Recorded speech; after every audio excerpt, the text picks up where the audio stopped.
Hello, everybody.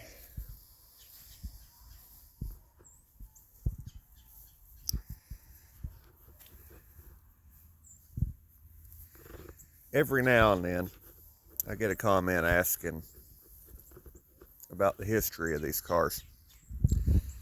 And I've done this before, but it's been a while. I figured I'd start with the 70. Around, well, according to the tag that used to be on it, in 1978, this car was wrecked. And when it was wrecked, it knocked it back pretty far. The headlight would have been about here. It diamonded the whole car, kind of like a banana. I've said this before, and I don't think people take me serious in this. It was hit so hard in the driver's side front that it bent the back bumper.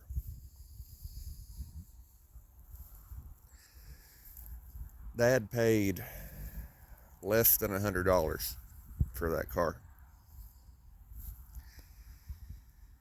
in 1978, and it sat out here until 2008, when basically I had finally succeeded in talking Dad into fixing this car, because he wanted a 70 and he wanted to know that it was actually a Super Sport instead of a clone. And we had this one. So it took me 12 years, thousands of man hours, but the car's fixed. We drive it during the summer, and it's been a pretty good car for what it is. It wasn't worth fixing in 78, so all the parts got taken off of it. One thing I always like showing, because it's something that I was determined to use. The entire interior in this car is new.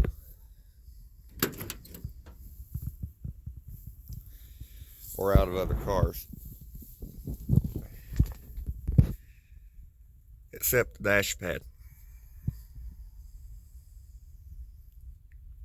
If you notice, it's kind of slightly tweaked, On the back side of it right here, you can kind of see it because it's a little bit sharper here than it's supposed to be, but on the back side of it, this is all busted out. There's supposed to be like a thin layer of fiberglass on the back side of the foam. The guy that was driving this car bent the steering column. He had the steering wheel to hold. He had his wife's sister in the passenger side, and she bounced off the dash. I could have changed that, and actually I have a better black dash pad than this one, but I kind of like to try to use pieces of the actual car. And certain things I normally don't restore.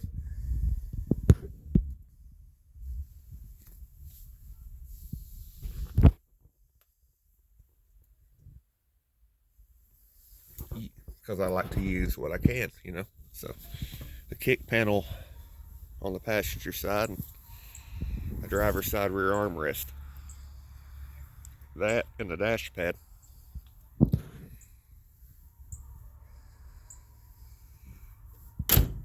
That's pretty much all we were able to use. I repaired and reused the entire wiring harness, and all of that had been cut. When somebody took the cluster out of it, they cut the wires. instead of unhooking it. So I had to redo all of that. There's a new fuse box in it.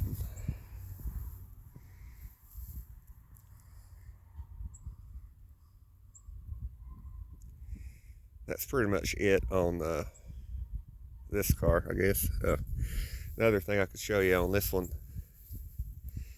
I scraped and cleaned every one of the windows, but there used to be a piece of bed railing on the roof when it was sitting in the field, and it was rusty, and it just, I don't know if you can see it on this or not. There's a etched rust stain on that back window right in the middle. That window and the driver's side quarter glass is the only original glass in that car. The windshield, this side glass, and the driver's side door glass came out of a wrecked Malibu that I cut up for the roof skin.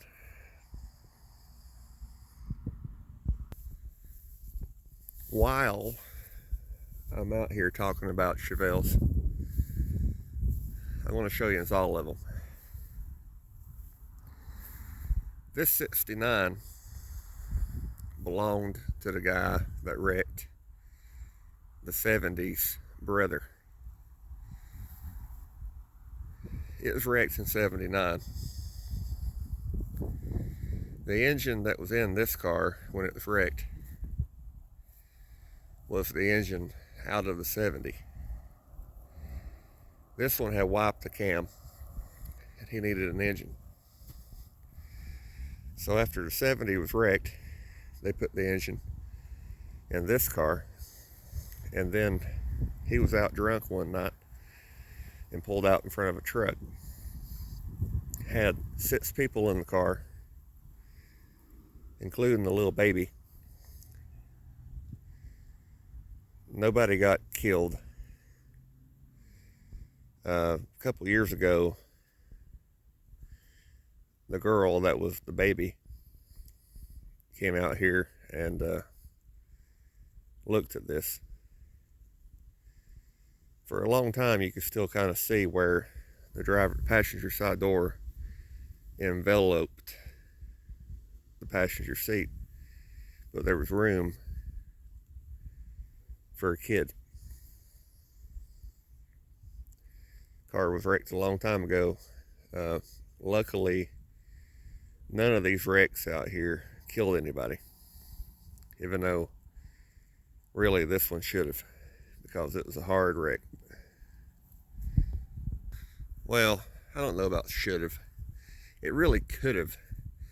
Back before all the weeds grew up around that car and it got back like it is, when it still had the hood on it, you could see that it was tore up pretty bad. It knocked the cowl off the frame on the passenger side. Pretty hard wreck. Alright, so this one, 67 Chevelle, in 1972, Dad bought this car. Had 60,000 miles on it. Really nice car. No pictures of it exist before it was wrecked, but really nice car. Red on red. He was out riding around one night,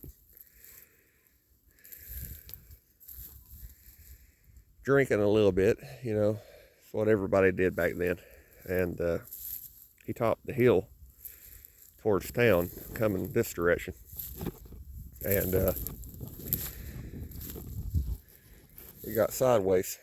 When it did, it backed into the bank, and the bank at the time was basically just straight up and down, and it caught the back bumper first, and it slammed the right front wheel over into the bank so hard that it broke both motor mounts and both exhaust manifolds.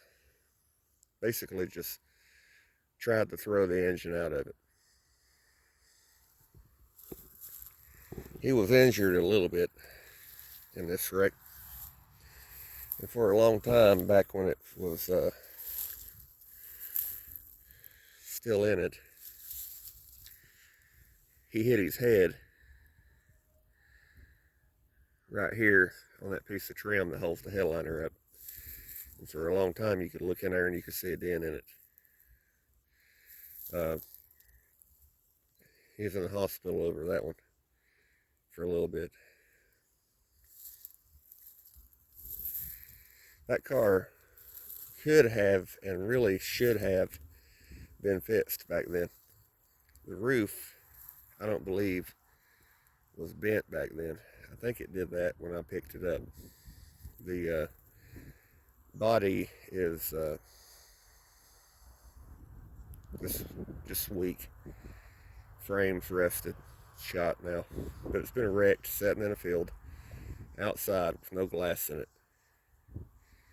for 51 years. After the red car's wreck in 72, 73, he bought that yellow 67. And he didn't have it very long. He took the engine and transmission and stuff out of the red car and put it in this one. And was street racing the guy in a GTO one night. They weren't drag racing, they were basically road racing, I guess you'd say that. And Dad decided that, the race was over. He was going to turn around at a store down the road down here. And he had slowed down to make the turn into the parking lot.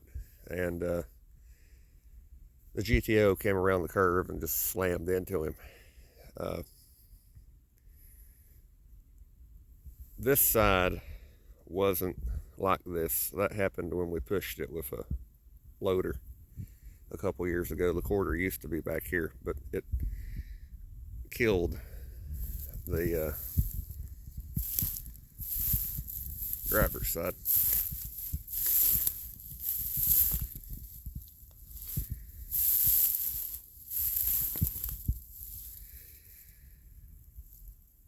After this one was wrecked, he bought the